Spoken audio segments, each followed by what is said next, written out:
기도에 감사함으로 깨어 있으라.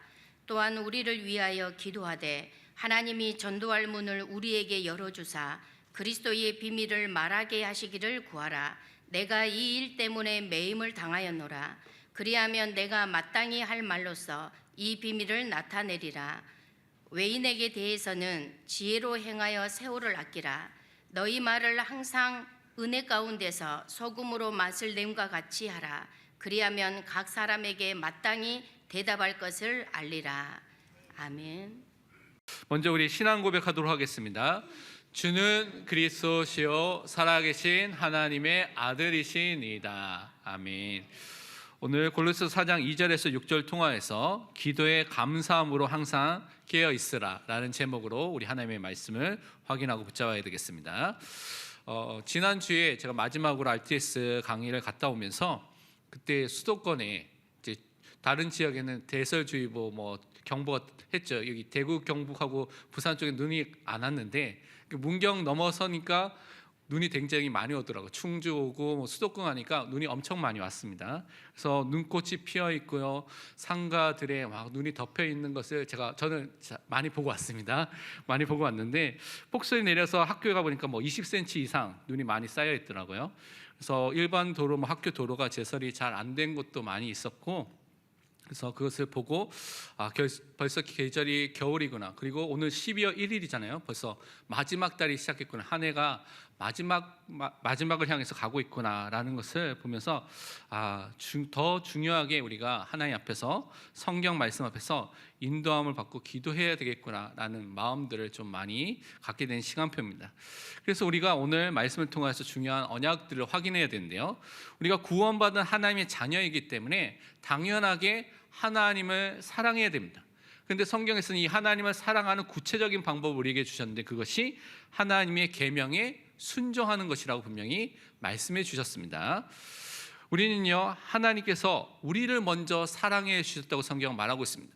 그리고 그의 아들 예수 그리스도, 성자 하나님이신 그 예수 그리스도 이 땅에 보내주셔서 화목제물로 보내주셔서 죄로 인해서 우리가 하나님의 진노와 저주와 재앙과 심판을 받아야 될 우리를 그 모든 것을 대신해서 담당해 주셨다고 말씀해 주셨습니다. 그래서 우리는 이 예수 그리스도를 통하여서 그분을 믿을 때, 그분을 영접할 때 하나님의 자녀가 되고요, 구원함을 받은 하나님의 사랑을 받은 자로 여기에 모여서 함께 예배를 드리고 있습니다.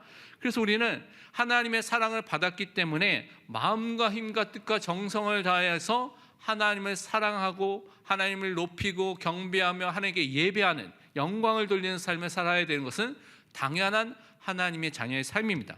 그런데 어떻게 하나님을 사랑해야 됩니까? 그것이 하나님의 계명에 순종하는 삶을 살라고 성경은 말하고 있습니다. 요한일서 5장 3절에 보면 이렇게 말씀하고 있습니다.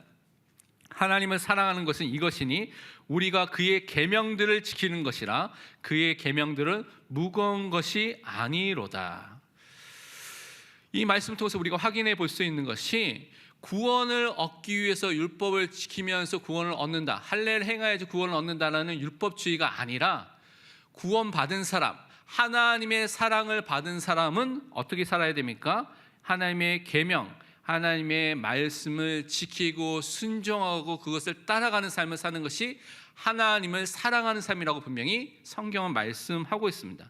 그런데 교회사에 보면요, 이 하나님의 자녀들을 계속 유혹하고 있는, 그리고 계속해서 속이고 있는 많은 생각들, 사상들이 있었는데 그 중에 하나가 구원 이후에 우리가 지켜야 될 계명들, 율법들이 다 폐기되고 없어졌다라고 말하는 율법 폐기론과 반율법주의가 초대교회부터 있었습니다. 대표적으로 영지주의죠. 그래서 영적인 것은 선한 것이고 육신적인 것은 악하기 때문에 너가 구원받았으면 영적 지식만 알면 나머지 육신적인 건 상관없다라고 말하기까지도 했습니다. 그래서 교회와 개인의 삶을 타락으로, 방종으로, 방탕으로 이끄는 이런 사상들이 교회 안에 계속해서 끊임없이 영향을 줬습니다. 그래서 헤르만 바빙크라는 칼빈주의 신학자 중에 세계 3대 신학자라고 말합니다. 그 중에 한 사람인 헤르만 바빙크가 반율법주의, 율법 폐기론을 주장에 대해서 이렇게 주장했습니다. 금요기도회 때 제가 말씀드렸는데 다시 한번 말씀드린 겁니다. 그리스도가 모든 것을 이루셨고 우리의 죄책뿐만 아니라 죄로 인한 부패까지 없애셨다고 주장한다. 성화는 이미 우리의 것이고 인간이 해야 할 것은 아무것도 남아있지 않다. 행함에 대해 말하는 것은 무엇이든지 율법주의로 간주된다. 이것이 반율법주의, 율법 폐기론을 가진 사람들의 생각이라고 말하고 있습니다. 여기서 말한 것 중에 그리스도가 모든 것을 이루셨고 죄책을 제거하고 없앴다는 것은 맞는 말입니다. 그런데 죄로 인한 부패까지도 다 없앴다고 주장하는 것은 틀린 주장입니다. 왜냐하면 우리에게 있는 부패, 도덕적 죄의 요소는 죄책과 부패라는 두 가지 요소가 있습니다. 죄의 형벌적 요소는 예수 그리스도의 십자가를 통해서 다 정죄함이 없도록 다 제거해 주셨죠. 그리고 도덕적 요소인 오염과 부패가 남아 있는데 그 많은 부분도 깨끗이 씻겨 남았지만 남아 있는 죄성, 좀 남아있는 부분이 있습니다. 그래서 우리가 일평생 거룩해지는 삶을 사다가 죽음의 순간에서 그것이 끝나게 됩니다. 그것을 통하여 우리는 영화된 모습으로 또 육체의 부활을 통하여 완전히 영화된 그 축복을 누리도록 그것을 우리가 소망하고 살고 있는 것이죠. 그런데 이 사람들의 말에 의하면 부패까지 다 없앴다면 완전 성화가 이루어진 것을 말하고 있습니다. 그런데 성경은 그것을 그렇게 말하고 있지 않습니다. 요한일서 1장 8절에 보면 죄가 없다고 말하는 사람은 스스로 속이고 진리가 그 속에 없다고, 우리 속에 없다고 분명히 말하고 있습니다. 그래서 성경은 분명히 우리가 아직 남아있는 죄에 대한 문제, 이 죄성이 남아있는 것을 말하고 있는 것이죠. 그래서 이 사람들은 죄로 인한 부패가 끝났기 때문에 성화, 점진된 성화 필요 없다, 성화가 이미 다 우리 것이다 라고 말하는 것이고요. 그래서 말씀에 대해서 계명에 대해서 율법에 대해서 지켜야 한다면 그런 말들 하면 다 그것 율법주의야, 율법주의라고 정죄하는 삶을 사는 것이 반율법주의, 율법 폐기론을 갖고 있는 사람들의 생각입니다. 그런데 이대로 살면 어떻게 될까요? 결국 이들은 죄를 계속해서 끊임없이 짓게 됩니다. 그래서 타락과 음란과 방탕으로 행하는 것이 교회사에 이미 초대교회 때부터 있었고 지금도 계속되고 있는 문제라는 것을 여러분 볼 수 있어야 되는 것입니다. 그럼 어떻게 해야 됩니까? 요한일서 2장 4절에 우리 함께 말씀을 읽도록 하겠습니다. 그를 아노라 하고 그의 계명을 지키지 아니하는 자는 거짓말하는 자요 진리가 그 속에 있지 아니하되. 하나님을, 예수 그리스도를 안다고 내가 믿는다고 말했는데 그 하나님의 계명, 예수 그리스도의 계명을 지키지 아니하는 자는 거짓말하는 자라고 성경 분명히 말하고 있습니다. 진리가 그 속에 있지 않는 자라고 성경 분명히 말씀하고 있는 것입니다. 그래서 우리는 하나님의 말씀에 순종하는 사람으로 서야 되는 것입니다. 성경은 반율법주의, 율법 폐기론을 말하는 것이 아니라 예수님도 율법을 폐하러 온 것이 아니라 완성하기 위해서 오셨다고 분명히 말씀하셨습니다. 그래서 구원을 받은 자에게 규범으로 주신 도덕법, 십계명과 같은 도덕법을 순종하면서 살 것을 계속해서 말씀하고 있습니다. 그래서 하나님을 믿는 자, 하나님을 아는 자, 이 모든 사람은 하나님이 뜻이 담겨진 계명, 도덕법에 순종하여서 사는 것입니다. 거룩하신 하나님이기 때문에 우리는 거룩한 하나님의 백성, 하나님의 자녀로 이 땅에 사는 것입니다. 그것을 하나님께서 우리에게 말씀해 주신 것입니다. 그래서 하나님의 자녀는 어떻게 살아야 됩니까? 말씀 중심으로 항상 살아야 될 줄 믿습니다. 성경은요, 우리 마음과 행실 모든 것을 깨끗하게 할 수 있는 방법을 말해 주셨습니다. 거룩하게 할 수 있는 방법을 말씀해 주셨습니다. 그리고 우리 안에 있는 죄성을, 이 죄를 이길 수 있는 방법을, 그 길을 이미 말씀해 주셨습니다. 그것은 무엇입니까? 하나님의 말씀을 따라가는 것이고 그 말씀을 순종하여서 그 말씀이 내 마음에 담겨진 그 삶을 살 때 내 마음의 죄성과 다른 것을 향하는 삶이 아니라 말씀에 순종하는 삶을 살 수 있다고 말씀해 주셨습니다. 그래서 우리는 마음에 새겨진 하나님의 말씀을 따라 사는 은혜 아래에 있는 사람이라는 것을 항상 기억해야 되겠습니다. 시편 119편 9절 11절에 이렇게 말하고 있습니다. 청년이 무엇으로 그의 행실을 깨끗하게 하리이까? 주의 말씀만 지킬 따름이니이다. 11절에 보면 내가 주께 범죄하지 아니하려 주의 말씀을 내 마음에 두었나이다. 여러분, 지금 여러분 마음속에 무엇이 담겨져 있습니까? 하나님의 말씀이 담겨져 있다면 여러분요, 죄를 이길 수 있는 그 은혜가 분명히 임할 줄 믿습니다. 하나님의 말씀을 통해서 거룩해지는 그 은혜가 분명히 임하게 될 줄 믿습니다.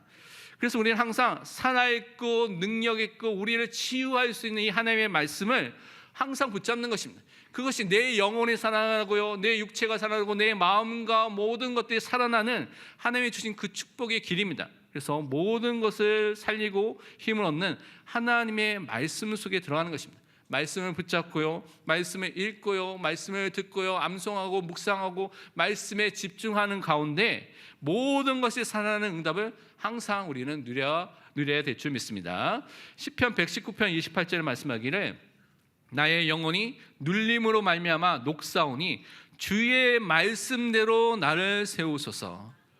우리가 영혼이 눌리고 어려움과 고통이 있을 수가 있지만 하나님의 말씀을 붙잡고 그 말씀을 따라갈 때 그 말씀대로 세워지는 그 은혜와 응답을 분명히 우리에게 허락해 주실 줄 믿습니다. 또 하나님의 말씀은요, 하나님을 알지 못하고요, 그래서 방황하고 또 많은 어려움 속에 있는 사람들, 미련하고 우둔하고 또 그런 사람들의 영적인 눈을 열어준다고 성경은 말하고 있습니다. 그것을 통하여 빛이 비춰지면서 하나님이 누구신지를 알고 믿고 누릴 수 있는 그 은혜를 허락해 주시는 것입니다. 시편 119편 130절에 이렇게 말씀하고 있습니다. 주의 말씀을 열면 빛이 비추어 우둔한 사람들을 깨닫게 하나이다. 진짜 하나님을 아는 지식, 지혜가 어디 있습니까? 성경 안에 있습니다. 하나님의 말씀 안에 있는 것입니다. 그래서 우리는요, 이 은혜를 항상 누려야 되는 것입니다. 근데 하나님께서 이 축복을 어떻게 우리에게 주십니까? 지금도 영원한 선지자로서 예수 그리스도 지금도 보좌 우편에서 역사하시고 활동하시는데, 지금 주의 종을 통하여서, 다른 말로 지역교회에 세우신 목회자, 목사님들을 통하여서 그들을 세우신 그 주의 종을 통하여서 말씀을 주시면서 그 영원한 선지자의 일을 지금도 행하고 계십니다. 그래서 우리는 그 주의 종을 통해서 주시는 그 성경의 말씀을 하나님의 말씀으로 받고 믿을 때, 말씀 중심으로 살 때 하나님의 역사가 우리 삶 속에 분명히 나타나게 되는 것입니다. 그래서 우리 지역교회에 있는 모든 성도들은요, 어디에 귀를 기울여야 됩니까? 지역교회에서 주시는 그 담임 목사를 통하여서 주시는 말씀에 귀를 기울여야 되는 것이고, 거기에 순종하는 것이고, 그 말씀을 따라가는 그 은혜를 항상 누려야 되겠습니다. 그래서 오늘 말씀을 통해서, 우리는 본문 말씀을 통해서 말씀 속에서 항상 기도에 감사함으로 기도할 수 있는, 항상 깨어서 기도할 수 있는 믿음의 사람으로 서야 되겠습니다.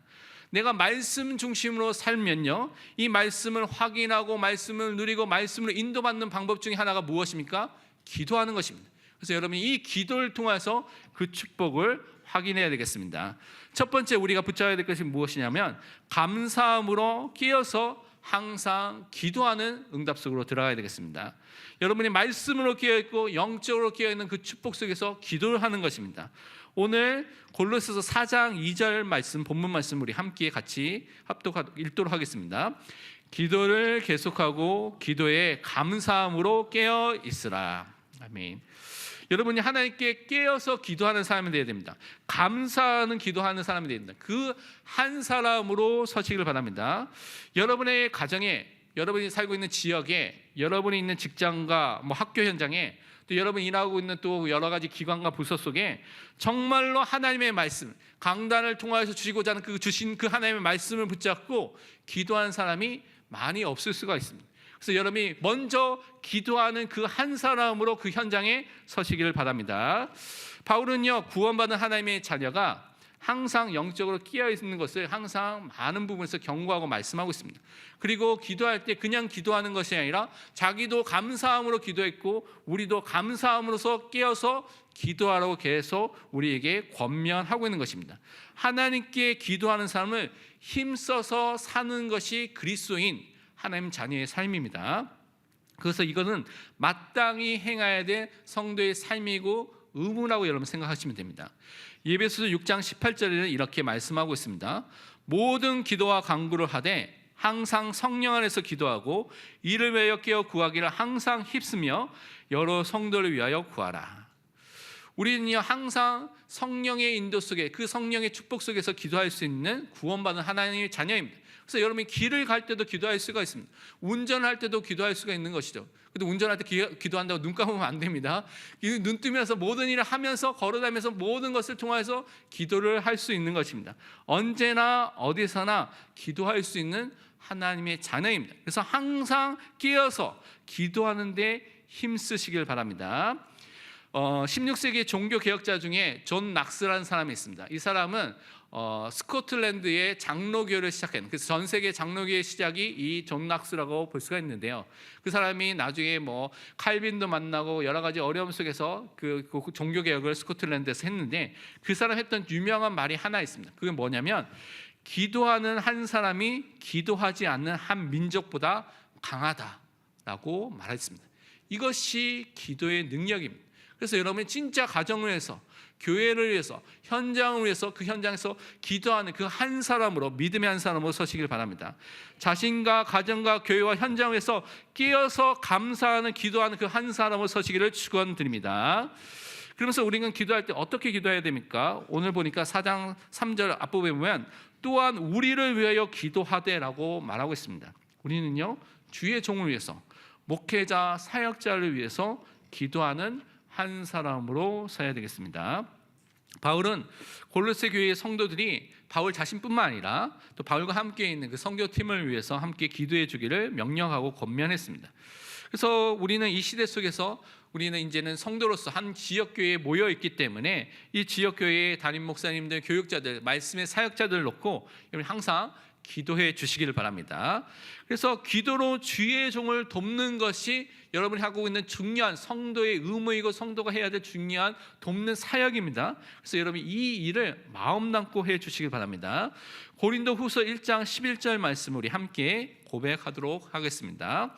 너희도 우리를 위하여 간구함으로 도우라. 이는 우리가 많은 사람의 기도로 얻은 은사로 말미암아 많은 사람이 우리를 위하여 감사하게 하려 함이라. 아멘. 여러분, 기도함으로 목회자의 사역을 도울 수가 있습니다. 그래서 여러분의 기도의 후원, 기도의 사역이 별거 아닌 것처럼 보일 수가 있지만 아닙니다. 이것은 너무나 중요한 사역을 하는 것입니다. 그래서 교회는 이 기도를 통해서 모든 사역을 하기 때문에, 성령의 역사와 말씀과 함께 하기 때문에 기도로서 주의 사역에 동참하시는 믿음의 사람이 되시길 바랍니다. 그러면서 우리는 어떻게 기도해야 되냐? 예수 그리스도를 증거할 문이 열리도록 기도해야 되는 것입니다. 오늘 3절 하반부와 4절에 보면 이렇게 말하고 있습니다.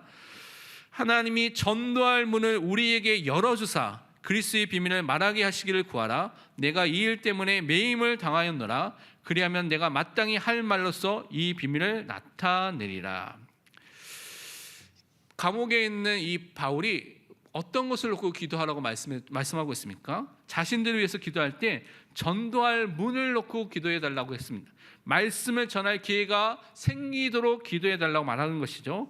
감옥에 있는데도 하나님 나라와 하나님의 의를 먼저 구하는 데 우선순위를 뒀던 것이 누굽니까? 이 바울이었습니다. 우리 성도의 삶이 하나님 나라와 의를 먼저 구하는 삶을 항상 살아가야 되는 것입니다. 고린도후서 2장 12절 말씀하기를 내가 그리스도의 복음을 위하여 드로아의 이름에 주 안에서 문이 내게 열렸으되, 이 복음을 위해서 그가 살고 인도함을 받았는데 하나님께서 주 안에서 그 문을 열어주셨다고 그 바울은 고백하고 있습니다. 그래서 우리는요, 꼭 기억할 것이 막 억지로 문을 여는 것이 아니라 바울의 기도와 같이 마찬가지로 하나님께서 복음을 받을 자를 만나도록 해주시고 하나님께서 문을 열어주시는 그것을 놓고 기도하시길 바랍니다.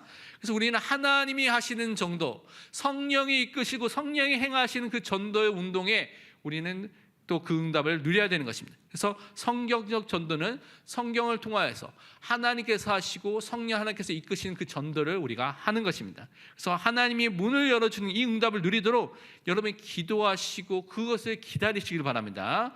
사도행전 14장 27절 말씀을 함께 우리 고백하도록 하겠습니다. 그들이 이르러 교회를 모아 하나님이 함께 행하신 모든 일과 이방인들에게 믿음의 문을 여신 것을 보고하고, 여기 보면 하나님께서 행하신 일이 있죠. 구원의 사역과 모든 사람들 은혜를 주신 그런 사역들을 말합니다. 그리고 하나님께서 이방인들에게 믿음의 문, 그들이 하나님께 돌아오고 구원을 받는 그 문을 누가 여셨습니까? 하나님이 여셨다고 말하고 있습니다. 그래서 전도의 주체가 누굽니까? 구원의 주체가 누굽니까? 우리가 아닙니다. 하나님께서 이 일을 행하신 것입니다. 구원을 시작하고 구원을 완성하신 분이 하나님이십니다. 근데 우리 인간은 여기에 쓰임받는 도구입니다. 그래서 여러분이 사람을 높일 필요가 없습니다. 제가 말씀을 전하는 목사이지만, 그래서 저를 위해서 기도하고 돕는 일을 많이 해주셔서 너무나 감사하지만 저를 높일 필요가 없습니다. 우리는 이런 사역자를 통해서 누구를 항상 바라봐야 됩니까? 하나님의 말씀, 하나님과 예수 그리스도, 그 속에서 역사하신 성령 하나님을 항상 바라보시고 붙잡으시길 바랍니다. 그래서 이 은혜를 항상 누리는 것입니다. 그래서 이것을 통하여서 우리는 어떤 걸 해야 되냐? 말씀을 전할 기회가 오면 복음의 비밀을 정확하게 말하는 것입니다. 예수 그리스도의 그 복음을 정확하게 증거하는 것입니다. 근데 그것을 성경으로, 하나님의 말씀인 성경을 통해서 바르게 증거할 수 있도록 준비가 되어 있어야 됩니다. 그래서 이 준비가 항상 되어야 됩니다. 왜냐하면 예수 그리스도도 부활하신 이후에 엠마오로 간 두 제자에게 어떻게 하셨습니까? 구약에 있는 모세의 글과 선지자의 글을 통하여서, 구약의 성경을 통하여서 메시아 그리스도가 해를 받고 부활하게 된 그 그리스도에 대한 말씀을 성경을 통하여서 그 제자들을 알려주시고 가르쳐주시고 깨닫게 하셨습니다. 이것이 예수님이 하신 방법입니다. 그러면 여러분, 예수님이 제자가 맞다면 어떤 방법을 해야 되겠습니까? 그리스도가 하신 방법처럼 말씀을 따라서 성경을 통하여서 예수가 그리스도인 이 사실을 우리가 알고 믿고 그것을 증거하는 사람으로 서야 될 줄 믿습니다. 골로새서 1장 26절 27절은 이렇게 말하고 있습니다. 이 비밀은 만세와 만대로부터 감추어졌던 것인데 이제는 그의 성도들에게 나타났고 하나님이 그들로 하여금 이 비밀의 영광이 이방인 가운데 얼마나 풍성한지를 알게 하려 하심이라. 이 비밀은 너희 안에 계신 그리스도시니 곧 영광의 소망이니라. 하나님의 비밀 되신 예수 그리스도, 복음의 비밀 되신 예수 그리스도를 우리는 하나님의 은혜로 알게 됐습니다. 믿게 됐습니다. 그 축복을 가진 사람이 됐습니다. 그래서 이것을 통해서 우리는 기회가 주어졌을 때 마땅히 예수 그리스도만을 증거하는 것입니다. 예수 그리스도를 통하여서만 우리는요 영원한 속죄, 죄 용서함을 받을 수 있는 것입니다. 예수 그리스도를 통하여서만 우리는 하나님을 알게 되고요, 하나님을 만나게 되고요, 하나님과 함께하는 영원한 생명을 가질 수가 있는 것입니다.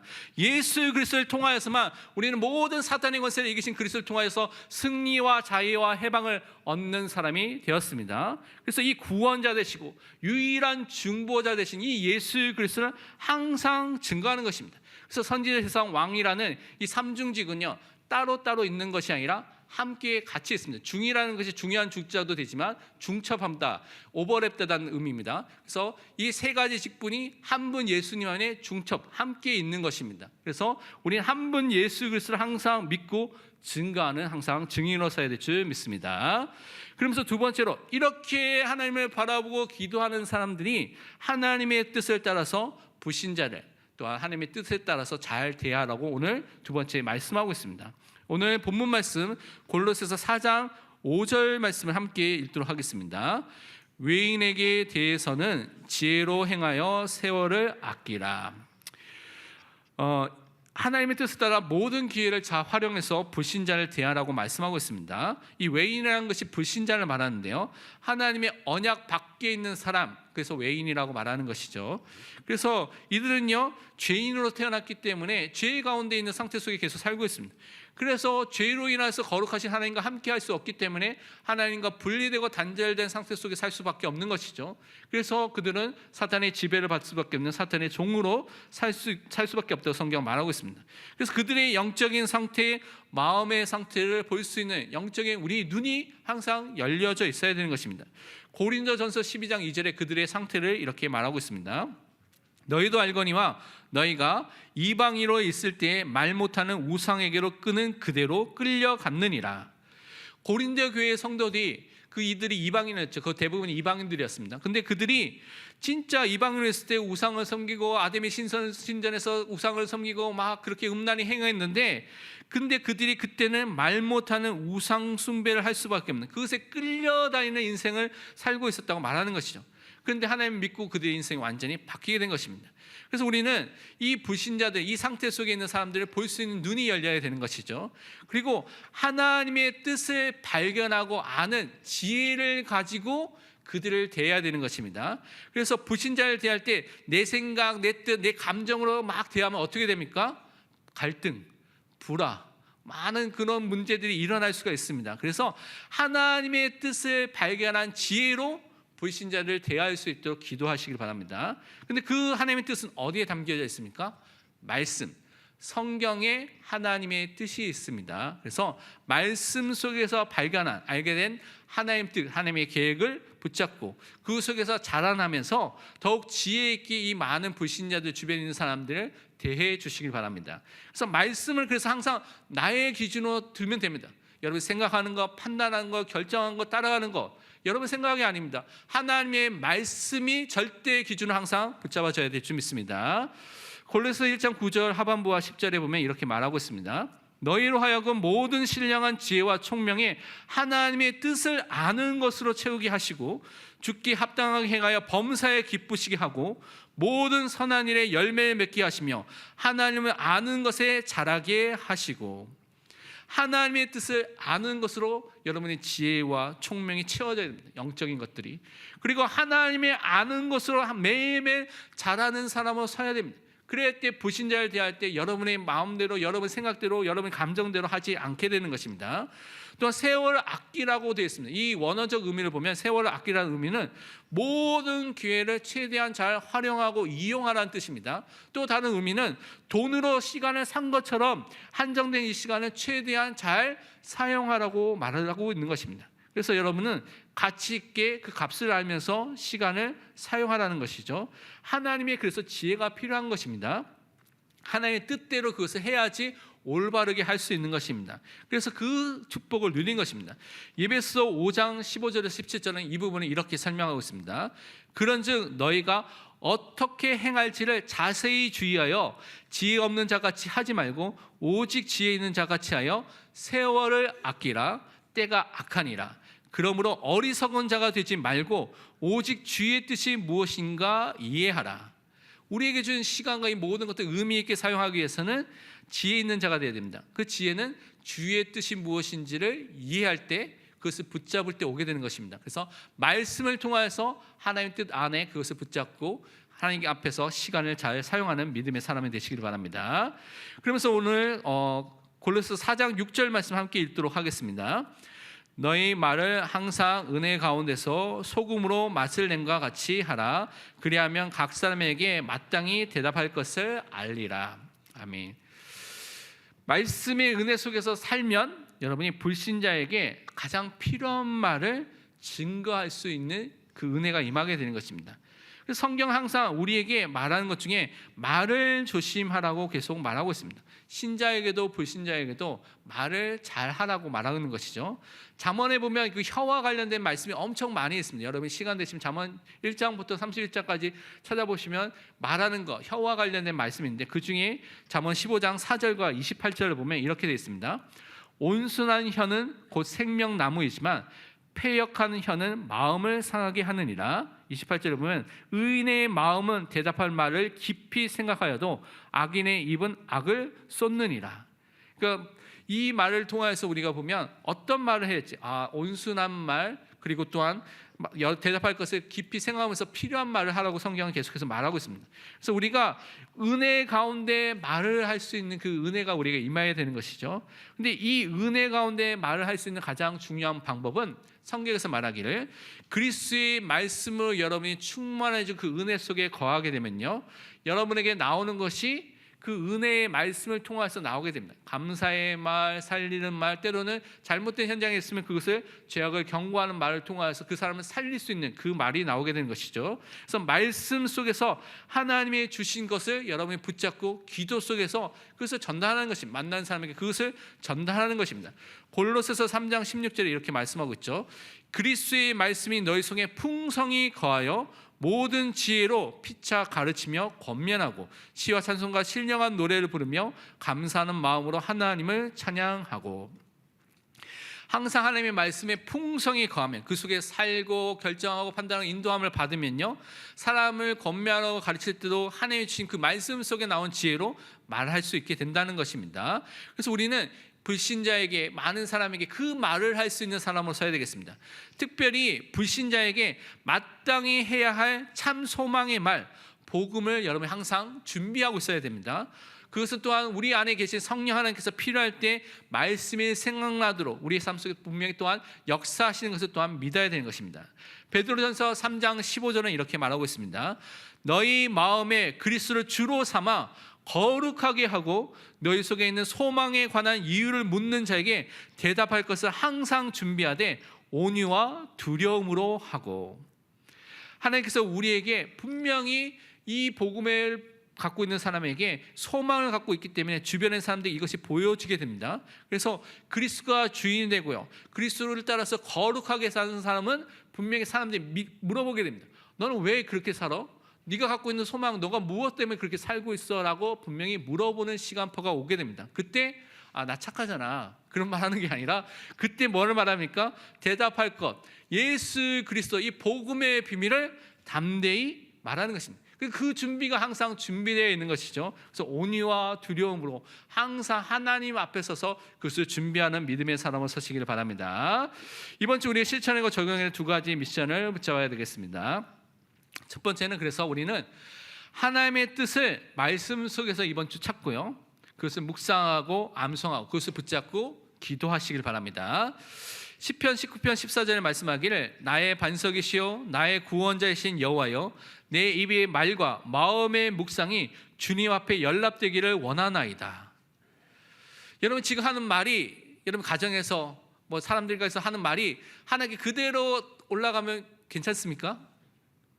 여러분 마음에 지금 다 계속 생각하는 거, 묵상하는 거, 이렇게 계속 생각하는 거, 걔 마음에 꽂혀 있는 거, 그대로 하나님께 연락되면 괜찮습니까? 진짜 내 입의 말과 내 마음의 묵상이 주님 앞에 연락되도록, 하나님이 기뻐하신 그 말씀과 그 은혜가 우리의 입술의 고백으로 우리 마음의 묵상으로 넘칠 수 있도록 항상 말씀 속에 거하시기를 바랍니다. 두 번째로, 말씀 속에서 예수 그리스도를 아는 지식에 성장하는, 자라나는 사람이 되시기를 바랍니다. 베드로서 3장 18절에 이렇게 말하고 있습니다. 오직 우리 주 곧 구주 예수 그리스도의 은혜와 그를 아는 지식에서 자라가라. 영광의 이제와 영원한 날까지 그에게 있을지어다. 우리는요, 예수 그리스도의 은혜 속에서, 그를 아는, 예수 그리스도를 아는 지식 속에서 항상 자라가는 사람이 되어야 될 줄 믿습니다. 그래서 성경을 통하여서 우리는 자라가야 됩니다. 어린아이와 같은 그 신앙 상태에 머물러 있는 것이 아니라 장성한 자가 돼서 단단한 음식을 먹을 수 있는 그 사람으로 성장해야 되는 것이 그리스도인의 삶입니다. 그래서 여러분이 말씀 속에서 그리스도를 아는 지식을 날마다 확인하고 누리고 말씀 따라 인도받기를 축원드립니다. 기도하겠습니다. 하나님 감사합니다. 기도에 항상 감사함으로 끼어있을 수 있는 은혜를 허락하여 주시면 감사드립니다. 하나님 말씀 중심으로 그 말씀을 통하여서 하나님께 순종하고 그 계명을 따라 살 수밖에 없는 믿음의 사람이 될 수 있도록 축복하여 주옵소서. 우리가 주의 종들을 위해서 기도하게 하시고 우리에게 전도의 문이 열렸을 때 담대히 예수 그리스도의 이 복음을 증거할 수밖에 없는 전도자로 설 수 있도록 축복하여 주옵소서. 그래서 많은 외인들, 불신자들을 말씀으로 돕고 살릴 수밖에 없는 응답과 은혜의 모든 문이 열리도록 축복하여 주옵소서. 살아계신 예수 그리스도의 이름으로 기도합니다. 아멘.